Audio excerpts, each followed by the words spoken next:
Let's look at our fuel choices of today. The carbohydrates, the proteins, and that one wonderful thing that they took out of our food sources some years ago, a little thing called fat. But they replaced it with sugar, because you recognize when they process foods and they give you a food that's really quite dead, filled with minerals and vitamins that are both inorganic and synthetic, and expect you to have energy from that, they load it up with sugar. That's wonderful, because now you feel good while you kill yourself.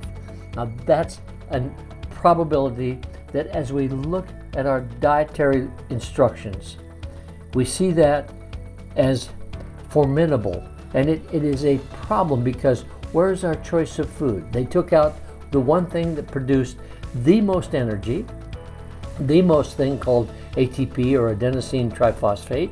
In fact, one molecule of fat produces 32 molecules of ATP, whereas protein produces 4 molecules of ATP per molecule of protein. One molecule of carbohydrate produces 4 molecules of ATP. But along with those two elements, you have the insulin that you need to get the sugar into the cell. When you process protein, it all metabolizes first to ammonia, and then you need to convert that to a form of sugar that's usable. And so what you've done is you've diminished the end result, and we are looking for performance. Now, the one thing that we took out of our food source was fat. So if we begin to recognize that and move back into the world of eating a diet rich in fats, good fats, foods that contain fats would be nuts and seeds, and the thing that they make guacamole out of, avocados. There's a host of things. Legumes have a rich source of fats and protein. So if we decided to do that, and we wanted to go to a friend, a relative, and how would we address them? They're struggling with self-esteem, if you will. My question is it that are you competent enough to counsel them in terms of what is right? And in this photo, I used my son and his daughter. He's teaching her to climb. He's an incredible climber, and I know that he will take care of her. So now we have this interesting thing from Carl Menninger, who wrote a book, Whatever Happened to Sin? And in it, he brought out this thing that we really don't dare look at somebody and say, excuse me, what you're doing is wrong. So we need to learn how to say that in a gracious way. But more importantly, perhaps it would be if we actually lived what we were talking about. So the nouthetic counseling effect to confront people to change. That is such an incredible hill to climb, but it's one that you have that potential to address your in-laws, your friends, people of concern, if in fact it worked. And the first thing that you have to do is in your own life, you have to have an attitude change. You have to look at life in a positive way.